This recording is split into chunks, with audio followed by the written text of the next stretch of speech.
Hello hello hello hello my dear friends hello. અત્યારે આપણે કોઈ એવા કન્ટેન્ટને લઈને કે કોઈ એવા વિષયને લઈને ચર્ચામાં નથી આવ્યા. આપણે ખાલી એક શબ્દ સમજવાનો છે જે આપણે ક્યાંક ને ક્યાંક ઘણીવાર સાંભળીએ છીએ અને ઘણીવાર ઉપયોગમાં લઈએ છીએ, પણ હકીકતે એ શું છે અને માર્કેટિંગ કરવું કઈ રીતે, બરાબર છે? તો એ બાબતે આજનો આપણો ચર્ચાનો વિષય રહેશે. એટલે કોઈ એવું કન્ટેન્ટ નથી. આજે ખાલી જસ્ટ એક બે ક્વેશ્ચન આવ્યા હતા, તો એક બે ક્વેશ્ચનના આન્સર આપવા માટે આપણે આજનો વિડીયો છે એ આપણે શૂટ કરીએ છીએ. માર્કેટિંગ સવારથી સાંજ સુધી તમે જોવા જાઓ તો ઘણી બધા લોકો જે ઘણી બધી માર્કેટિંગ કરતા હોય છે. પોતાની સર્વિસની માર્કેટિંગ કરે, કોઈ પ્રોડક્ટની માર્કેટિંગ કરે, કોઈ મશીનરીની માર્કેટિંગ કરે. ટૂંકમાં કહીએ તો આપણે સવારે જ મેં એક ઓલો વિડીયો મૂક્યો ને, એમાં મેં કીધું કે આપણે કોઈને કોઈ પ્રકારે કોઈ પણ વસ્તુ ખરીદીએ છીએ અને કંઈ ને કોઈ વસ્તુ વેચીએ છીએ. કાં તો આપણે સર્વિસ વેચીએ છીએ અને કાં તો આપણે કોઈ પણ પ્રોડક્ટ વેચીએ છીએ. પણ આપણે બિઝનેસની વાત કરીએ ત્યારે આપણે વેચવું અને ખરીદવું આ બે કન્ટેન્ટ આપણે મુખ્યત્વે જોઈએ છીએ. જેમ કે સવારે આપણે ઓલું ઓડિટની વાત કરીએ તો એક લેક્ચર આપણે જે મૂક્યો છે, બરાબર, કે ઓડિટ એટલે શું થાય, એકાઉન્ટિંગ ને ઓડિટ. એકાઉન્ટિંગ આપણે પરમદી મૂક્યું અને ઓડિટિંગ એટલે શું એ આપણે આજે મૂક્યું, બરાબર. તો એવી રીતે આજે આપણે એક નોર્મલ એક શબ્દ આપણે સમજવાનો પ્રયત્ન કરશું કે માર્કેટિંગ શું છે. ઘણા બધા ક્ષેત્ર છે અને ઘણી બધી વસ્તુઓ છે જેમાં તમે માર્કેટિંગ કરી શકો છો આજના દિવસમાં 21મી સદીમાં આધુનિક ટેકનોલોજીમાં જોઈએ તો આપણી પાસે ડિજિટલ માર્કેટિંગ પણ છે, બરાબર, કે જે તમે ઓનલાઈન ઇન્સ્ટાગ્રામ દ્વારા પણ તમે માર્કેટિંગ કરો છો, વોટ્સએપ દ્વારા માર્કેટિંગ કરો છો. આજના સમયમાં કોઈ બ્લોગ્સ બનાવીને તમે એમાં પણ માર્કેટિંગ કરો છો, યુટ્યુબમાં તે મારફતે પણ તમે માર્કેટિંગ કરો છો. તો કોઈને કોઈ પ્રકારે તમે માર્કેટિંગ છે એ કરતા આવ્યા છો. માર્કેટિંગનો પર્પઝ શું હોવો જોઈએ? તો કે માર્કેટિંગ એમ અણધાર્યું ગમે એમ કરી નાખવાનું માર્કેટિંગ? તો કે નહીં. એક વસ્તુ તો પહેલાં તમે જુઓ કે તમારો ડેટા અને તમારું એનાલિસિસ કેવું છે, એના ઉપર આધાર રાખશે. જેમ કે હું એજ્યુકેશન ફિલ્ડ સાથે જોડાયેલો છું, તો એજ્યુકેશન ફિલ્ડ સાથે જોડાયેલા લોકો સાથે મારે માર્કેટિંગ કરવાનું રહે. હવે હું આ એજ્યુકેશન ફિલ્ડનું માર્કેટિંગ છે એ મેડિકલ લાઇનમાં કરવા જાઉં તો ન હાલે, સમજે છે વસ્તુ. અથવા તો હું આ એજ્યુકેશન ફિલ્ડનું માર્કેટિંગ છે એ શાક બકાલું અથવા શાકભાજી વેજીટેબલ વેચતા હોય એને કહું તો એના મગજમાં નહીં બેસે. તો ટૂંકમાં કહેવાનો મતલબ એ છે કે તમારું માર્કેટિંગ છે એ તમારા જે તે બિઝનેસને લઈ અને બિઝનેસ પર્પસ એને લઈ અને એના ડેટા અને એનાલિસિસ સાથે હોવું જોઈએ.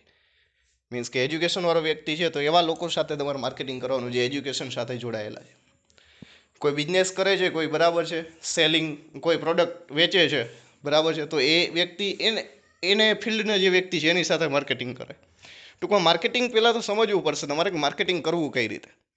એમના અણધાર્યું માર્કેટિંગ કરશો, બરાબર, તો તમે જે રીચ જોઈએ છે તમારે એ રીચ તમારી પાસે આવશે નહીં, બરાબર છે, અને તમારી વેલિડિટી ઓછી થશે અને એ બિઝનેસ તમે થોડા દિવસમાં જ તમે શું કરશો તો કે ડ્રોપ કરશો. તો માર્કેટિંગ એવી વસ્તુથી એવી જગ્યાએ માર્કેટિંગ કરવાનું છે કે જ્યાં તમને રીચ વધારે પડતી મળે, અથવા તો તમારે જેવી પબ્લિક છે, બરાબર છે, એ ક્રિએટ થાય, અથવા તો તમને તમારે જે કન્ટેન્ટ છે અથવા તો તમારું જે મટીરિયલ છે અથવા તમારી જે પ્રોડક્ટ છે એ પ્રોડક્ટને પબ્લિક એક્સેપ્ટ કરી શકે અને તમારી સાથે એ જોડાઈ શકે. જેમ કે તમાકુનું માર્કેટિંગ કરવાનું હોય અને આપણે કેન્સરની હોસ્પિટલમાં માર્કેટિંગ કરવા જઈએ તો ન હાલે. આ બેઝિક ઉદાહરણ સમજાય છે વસ્તુ, કેમ કે તમાકુને કારણે જ કેન્સર થાય. આ તો એક રમૂજ કરવા માટેની એક વાત હતી, બરાબર છે, પણ આ વાત ઘણું બધું કહી જાય છે આપણને કે માર્કેટિંગ કરવું એ પણ એક ચોક્કસ જગ્યાએ કરવું જોઈએ. ગમે ત્યાં અણધાર્યું માર્કેટિંગ કરશો તો મેં તમને કીધું એ પ્રમાણે થોડાક દિવસ તમને મજા આવશે, પછી તમે બિઝનેસ શું કરશો તો કે ડ્રોપ કરી દેશો. તો માર્કેટિંગ છે એમાં તમારી પાસે તમારો ડેટા પણ હોવો જોઈએ. બીજી વસ્તુ, તમારી પાસે એનું એનાલિસિસ પણ હોવું જોઈએ કે હું આ માર્કેટિંગ કયા વ્યક્તિ સાથે, કેવા કેવા લોકો સાથે અને કઈ કઈ પરિસ્થિતિમાં માર્કેટિંગ કરાવીશ. જ્યારે પણ તમારી પાસે તમારો ડેટા અને તમારું એનાલિસિસ હશે તો એ માર્કેટિંગ છે વ્યવસ્થિત થશે અને પબ્લિક છે તમારું જે પ્રોડક્ટ છે અથવા તો તમે કોઈ પણ સર્વિસ આપો છો તો એ બંને વિશે સમજી શકશે. જ્યારે પણ વ્યક્તિને કોઈ વસ્તુ સમજાય છે ત્યારે જ એ તમારી પ્રોડક્ટ સાથે જોડાય છે. જો એ વ્યક્તિ પૂરેપૂરી રીતે તમારી પ્રોડક્ટ સાથે સમજશે જ નહીં, તમારા કન્ટેન્ટ વિશે જાણશે નહીં, તમારો પર્પઝ શું છે એ જાણશે નહીં, તો એ તમારી સાથે જોડાઈ શકવાની સંભાવના રહેતી નથી. અહીંયા પ્રોબેબિલિટી ફેક્ટર છે એ ઓછું થઈ જાય. તો હંમેશા માર્કેટિંગનો જે બેઝ છે એ એવો નિર્ધારિત કરવાનો કે સૌથી પહેલાં તો તમારી પાસે તમારો ડેટા છે એ સફિશિયન્ટ હોવો જોઈએ. જેમ કે હું કોઈ પ્રોડક્ટ વેચું છું, એક્ઝામ્પલ તરીકે કોઈ એક મશીનરી વેચું છું, અથવા તો કોઈ પણ લઈ લ્યો તમે, કોઈ કાપડ વિશે હું વેચું છું, બરાબર, કાપડ વેચું છું એક્ઝામ્પલ તરીકે, તો એ કાપડ વિશે સૌથી પહેલાં તો મને પૂરતો ખ્યાલ હોવો જોઈએ, એ મશીન વિશે મને પૂરતો ખ્યાલ હોવો જોઈએ. સમજી જ વસ્તુ. તો આ માર્કેટિંગની પહેલો પાયો છે કે તમને તમારી પ્રોડક્ટ વિશે અથવા તો તમારી સર્વિસ વિશે પૂરેપૂરો ખ્યાલ હોવો જોઈએ. જો તમારી પાસે પૂરેપૂરો ખ્યાલ નહીં હોય, બરાબર છે, તો મેં કીધું એ પ્રમાણે તમે માર્કેટિંગમાં તમારે જે રીચ જોઈએ છે એ રીચ તમે લઈ શકશો નહીં. જે મંજિલ સુધી પહોંચવું છે એ મંજિલ સુધી પહોંચી શકશો નહીં. બીજી વસ્તુ છે, અત્યારે હાલમાં ડિજિટલ માર્કેટિંગ આપણે જોઈએ છીએ. તો ડિજિટલ માર્કેટિંગ છે, પહેલાં આપણે ન્યૂઝપેપરથી માર્કેટિંગ કરતા, પેમ્પલેટથી માર્કેટિંગ કરતા, બરાબર છે. કોઈ એવો સારા વ્યક્તિ હોય, બરાબર છે, અભિનેતા છે, કોઈ કીનોટ સ્પીકર છે, બરાબર, એની પાસે આપણે માર્કેટિંગ કરાવડાવીએ. તો આ અલગ અલગ ઘણા બધા માર્કેટિંગના રસ્તા છે, એના દ્વારા પણ આપણે માર્કેટિંગ કરીએ છીએ. પણ સૌથી કારગત માર્કેટિંગ કયું છે? તો કે કારગત અને વેલિડ માર્કેટિંગ એવું છે કે જે જગ્યાએ પબ્લિક તમને સમજી શકે. કેમ કે પબ્લિક સમજશે તો તમારી પ્રોડક્ટને ખરીદશે. પબ્લિક સમજશે તો તમારી સર્વિસ છે એને એપ્લાય કરાવશે. તો આજનો કોઈ એવો કોઈ ચર્ચાનો વિષય નહોતો. આ તો 2-3 મને ક્વેશ્ચન છે એ વચ્ચે વચ્ચે આડા આવ્યા અને આપણે એક સિરીઝ ચાલુ કરી જ છે, બરાબર છે, કોમર્સની.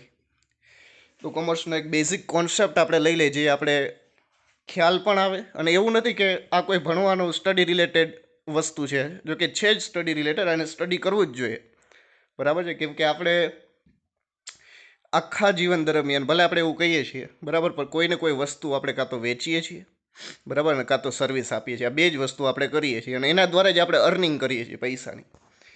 આ બે વસ્તુ સિવાય આપણી પાસે અર્નિંગનો કોઈ રસ્તો છે નહીં, બરાબર છે. તો આ માર્કેટિંગ શબ્દ છે એને સમજવો ખૂબ અગત્યનો હતો કે માર્કેટિંગ કરવું કઈ રીતે જોઈએ. તો વેલિડ માર્કેટિંગ કરવું જોઈએ. તમે અણધાર્યું માર્કેટિંગ કરશો, બરાબર, તો એ વસ્તુ તમે થોડાક દિવસમાં છોડી દેશો. થોડાક દિવસ કરશો, થોડાક દિવસમાં છોડી દેશો. અને બિઝનેસનો નિયમ જ છે, બરાબર છે. બિઝનેસ છે એ કાંઈ 5-25 દિવસનો હોતો નથી, બરાબર છે. 1000 દિવસનો જે નિયમ છે, બરાબર, બિઝનેસનો, કે 1000 દિવસ તો તમારે ઇન્વેસ્ટ કરવાના છે. 1000 દિવસ પૂરા થાય પછી તમારું અર્નિંગ ચાલુ થશે. 1000 દિવસ સુધી જો તમે ટકી ગયા, બરાબર છે, તમે માર્કેટમાં ટકી ગયા અથવા તો તમે બિઝનેસમાં ટકી ગયા, તો પછી તમે બિઝનેસ છે એને ડેવલપ કરી શકશો. હજુ હું સૌથી પહેલી વખત જ્યારે લેક્ચર લેવા ગયો હોઈશ, બરાબર છે, તો ત્યારે મારી પાસે જે નોલેજ છે, અત્યારે જે હું તમને બધાને જે વસ્તુ આપું છું એવી વસ્તુ ત્યારે પહેલાં લેક્ચરમાં નહીં હોય કદાચ મારી. પણ જો એ વસ્તુ મેં ન્યા ડ્રોપ કરી દીધી હતું કે ભાઈ હવે મારો મેળ નહીં ખાય, મને આ મેળ ન આવ્યો, બરાબર છે, તો આજે હું કદાચ લેક્ચરર ન હોત. તો સેમ વસ્તુ એ જ છે. જ્યારે પણ તમે કોઈ પણ નવો બિઝનેસ સ્ટાર્ટ કરો છો ત્યારે તમને એક જાતનો ડર હોય છે મગજમાં, એક જાતનો ભાવ હોય છે, બરાબર છે. આ બધી વસ્તુઓ થાય છે, પરંતુ એને તમે જ્યારે સફિશિયન્ટ ટાઈમ આપો છો, તમે ટાઈમ ઇન્વેસ્ટ કરો છો એમાં, બરાબર છે, ત્યારે એક મુકામ, એક મંજિલ સુધી તમે પહોંચી શકો છો. તો માર્કેટિંગ છે એ વેલિડ માર્કેટિંગ કરવું જોઈએ. ડિજિટલ માર્કેટિંગ તમે કરો છો, નો ડાઉટ, પણ ડિજિટલ માર્કેટિંગ છે, બરાબર, ક્યારેક ક્યારેક તમે ખુદ જ જોવો છો. આપણે ઘણી બધી જાહેરાતો આવે તો આપણે જોતા જ નથી, અને એ પણ સારી સારી બ્રાન્ડની જાહેરાતો આપણે સ્કીપ જ કરીએ છીએ. તો ડિજિટલ માર્કેટિંગ છે એ બેસ્ટ છે, પરંતુ વેલિડ માર્કેટિંગ કરવું જોઈએ.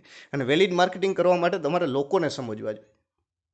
આજ મેં તમને ઓલું રમૂજ કરવા માટે એક વસ્તુ કીધી કે ભાઈ કેન્સરના દર્દી પાસે હું તમાકુ લઈને જાઉં ને એનું માર્કેટિંગ કરવું, બરાબર, તો કેવું લાગે? વેલિડ કહેવાય? એ વેલિડ ન કહેવાય. સમજાય જ વસ્તુ. પબ્લિક તમને સમજી શકે. એ તો રમૂજ કરવા માટે, મસ્તી કરવા માટેની એક વાત હતી, જેથી કરીને આપણે અત્યારે મસ્તીના મૂડમાં આવી શકીએ. પરંતુ આવી જ રીતે કઈ જગ્યાએ માર્કેટિંગ કરવું છે, કઈ પ્લેસ ઉપર કરો છો, કેવા લોકો સાથે કરો છો, એ માર્કેટિંગમાં ખૂબ અગત્યનું છે. અને એ માટે તમારો ડેટા, બરાબર છે, અને તમારું જે એનાલિસિસ છે એ અહીંયા ખૂબ જ કામ કરે છે. તમારું ડેટા અને તમારું એનાલિસિસ છે એ બેસ્ટ હશે તો તમે માર્કેટિંગના કિંગ બની શકશો. આવા જ કંઈક નવા વિડીયો સાથે અમારી ચેનલ જે છે, બરાબર છે, એની સાથે જોડાયેલા રહો. આજે આપણે જે શબ્દ શીખ્યા છીએ એ સ્ટડી રિલેટેડ પણ ખૂબ કામ આવે છે, બરાબર છે.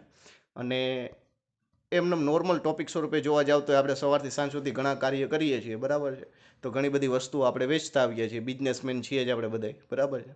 તો એમાં પણ કામ આવશે. એટલે હંમેશા જ્યારે માર્કેટિંગ કરો ત્યારે વેલિડ માર્કેટિંગ કરવું જોઈએ. Thank you.